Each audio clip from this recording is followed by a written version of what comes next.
नमस्कार नेपाली मित्रों, नेपाल की संसद में बात उठ चुकी है कि भारत नेपाल सीमा पर कांटेदार तार लगाने होंगे। बिस्तारै त्यहाँबाट सुरु गरेर काँडे तार लाउँदै सीमालाई व्यवस्थित गर्दै यो पासपोर्ट सिस्टममा हामीले जानै पर्छ। बॉर्डर को पूरी तरीके से टाइट करना होगा और राहदानी चालू करनी होगी। यानी साफ क्लियर है कि नेपाल चाहता है कि भारत नेपाल जो सीमा है वो पूरी तरीके से बंद हो जाए और टाइट हो जाए। रघु जी जो पंत हैं उन्होंने मंत्री परिषद की बैठक में ये स्पीच दी और इससे पहले भी बहुत सारी स्पीचें दी गई है और सोशल मीडिया पर भी बहुत सारे एनालिसिस हो चुके हैं कि भारत नेपाल बॉर्डर पे कांटेदार तार लगने चाहिए और नेपाल की जनता भी कहती है कि भारत नेपाल बॉर्डर पे कांटेदार तार लगने चाहिए। तो जानते हैं कि कांटेदार तार लगाने से भारत नेपाल बॉर्डर बंद होने से क्या नुकसान है दोनों देशों को और क्या फायदे हैं। देखिए, हमने जो कहा वो 100% क्लियर है, यानी साफ और सही है, क्योंकि हमारी मीडिया किसी भी देश की दलाल नहीं है। हाँ, हम अपने देश भारत का पक्ष जरूर रखते हैं और भारत के प्रति कभी कभी नेपालियों की गलतफहमी भी दूर करते हैं ताकि भारत और नेपाल के संबंध अच्छे रहे और बरकरार रहे। देखिए, नेपाल में एक तरफ से काम शुरू हो चुका है। कुछ लोग चाहते हैं कि बॉर्डर बंद हो जाए, भारत नेपाल का टाइट हो जाए, कांटेदार तार लग जाए। एक धड़ा ऐसा जरूर है नेपाल में, वो करना चाहता है और हो सकता है आने वाले समय में सफल भी हो जाए। तो माना भारत नेपाल बॉर्डर बंद होता है तो इससे नेपाल को सबसे पहले फायदा क्या होगा। देखिए, नेपाल अगर भंसार राजस्व उठाता है भंसार से तो 12-13 खरब माना उठाता है। अगर भारत नेपाल बॉर्डर पूरी तरीके से बंद हो जाए और टाइट हो जाए तो नेपाल सरकार का राजस्व जाएगा सीधे 25 खरब से ज्यादा, 30 खरब भी जा सकता है। यानी नेपाल सरकार के पास खूब पैसा आएगा। कैसे आएगा? अभी क्या है कि अगर आपको 1000 केजी सामान भारत से नेपाल ले जाना है तो उसमें 200 किलो का भंसार होगा, 800 किलो कुछ लोग आपस में बांट लेते हैं राजस्व का पैसा और भेज देते हैं नेपाल।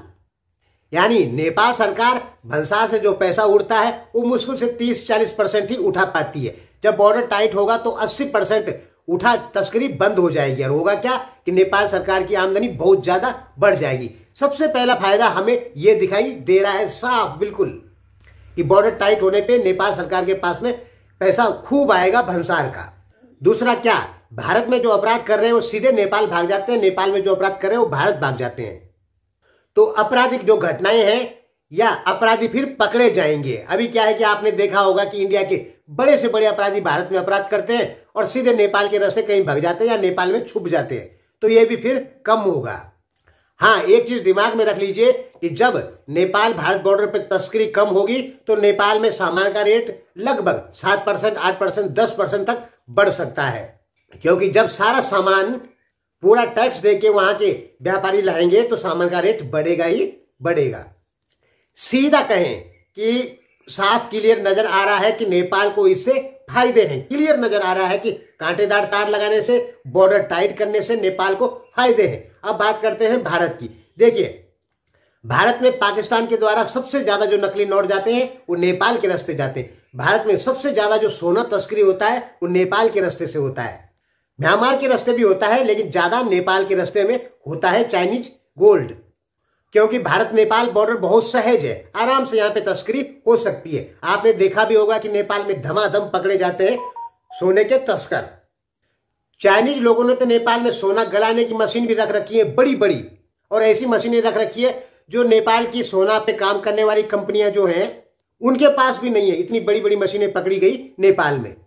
तो भारत नेपाल बॉर्डर बंद होगा तो सबसे पहले पाकिस्तान का जाली नोट भारत में नहीं आएगा और चीन का सोना भी बिल्कुल घट जाएगा।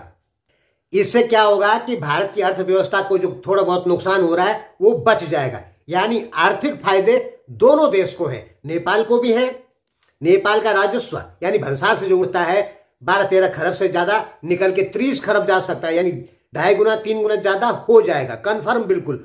और भारत को यह फायदा है कि पाकिस्तान के रास्ते आतंकवादी जो नेपाल के रास्ते से आते हैं, नकली नोट और चाइनीज सोना, ये सब रुक जाएगा। आपने देखा होगा कि हर महीने भारत में 2 या 4 चाइनीज पकड़े जाते हैं नेपाली नागरिकता लिए हुए।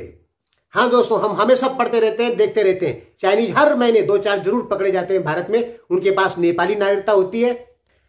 वो ऐसे ही घुस जाते हैं, लोग नेपाली समझ के, उनको कोई चेक नहीं करता, लेकिन फिर पकड़े जाते हैं। तो अगर बॉर्डर टाइट हो जाएगा, भारत नेपाल का आवागमन कम हो जाएगा, एक दूसरे के यहां जाना, तो भारत को भी जबरदस्त फायदे हैं, नेपाल को भी जबरदस्त फायदे हैं। इसलिए कांटेदार तार लगना बहुत जरूरी है भारत नेपाल सीमा पर। अब ये लग क्यों नहीं पाती है? ये इसलिए नहीं लग पाती कि बॉर्डर साइड के, दोनों साइड के जो लोग हैं बॉर्डर में बैठे हुए, वो इस चीज को कभी स्वीकार ही नहीं करेंगे, वो प्रोटेस्ट पे उतर जाएंगे। उत्तर प्रदेश और बिहार साइड के जो दुकानें हैं बॉर्डर पे, वो सारी चलती है नेपालियों के भरोसे। अभी कुछ कम हुआ है, लेकिन फिर भी नेपाल के भरोसे ही चलती है। वहां नेपाली लोग आते हैं, बिहार या यूपी के बॉर्डर साइड की जो दुकानों पर जाते हैं, वहां से सामान खरीदते हैं। अगर ये बंद हो गया तो उत्तर प्रदेश और बिहार के जो बॉर्डर साइडों में दुकानें हैं, वो पूरी तरीके से बंद हो जाएगी। इसलिए स्थानीय लोग भारत नेपाल बॉर्डर को बंद नहीं होने देते, प्रोटेस्ट कर लेते हैं। तो भारत नेपाल सीमा बंद करना इतना आसान भी नहीं है, लेकिन ये बंद हो जाती है तो दोनों देशों को जबरदस्त फायदे हैं। और सोचने वाली बात है कि 21वीं शताब्दी में दो देश के बॉर्डर कैसे खुले रह सकते हैं। देखिए, नेपाल के लोग जो है वो चाइना और पाकिस्तान को ज्यादा पसंद करते हैं, इसलिए वहां पे बहुत सारे लोग ऐसे बैठे हैं जो चाइना और पाकिस्तान के लिए काम करते हैं। तो इससे भारत को जबरदस्त नुकसान है। और नेपाल सरकार अपना पूरा भंसार नहीं उठा पाती है बॉर्डर लूज होने के कारण। इससे नेपाल सरकार को जबरदस्त नुकसान है। वो जो पैसा है वो व्यक्तिगत जेबों में चले जाता है। इसलिए बॉर्डर को तो बिल्कुल बंद ही होना चाहिए, एकदम टाइट होना चाहिए। कुछ लोग नेपाल में इस पर काम कर रहे हैं कि भारत नेपाल बॉर्डर बंद हो जाए, जो नेपाल के सच्चे देशभक्त हैं, लेकिन उनके ऊपर भी प्रेशर आ जाता है।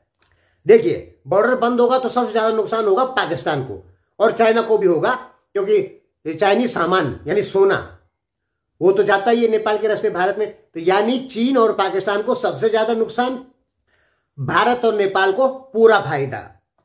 भारत नेपाल की जो सीमा है वो हजारों साल से खुली है। खुली नहीं बोल सकते दोस्तों, भारत नेपाल एक ही देश था पहले। भले राजा अलग अलग रहे हों, लेकिन सम्राट यहां के एक ही होते थे। ध्यान में रखिए, सम्राट जितने भी हैं, सम्राट का मतलब होता है बहुत बड़ा जो क्षेत्र होता है उसके अधीन में रहना, और उसके अधीन के जो राजा हैं वो सब सम्राट के अंडर में रहना। सम्राट का मतलब होता है कई राजाओं से जिसके अंडर में होते हैं। तो भारत में जितने भी सम्राट हुए, नेपाली राजा सब उनके अंडर में रहे हैं।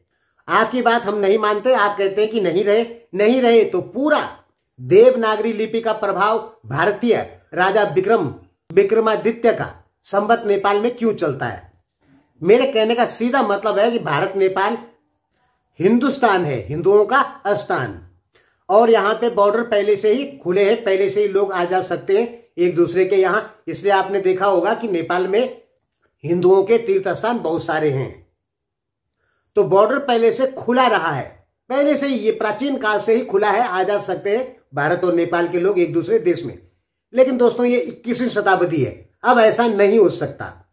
अब ये करना केवल मुसीबत में फंसने के बराबर है। धन्यवाद।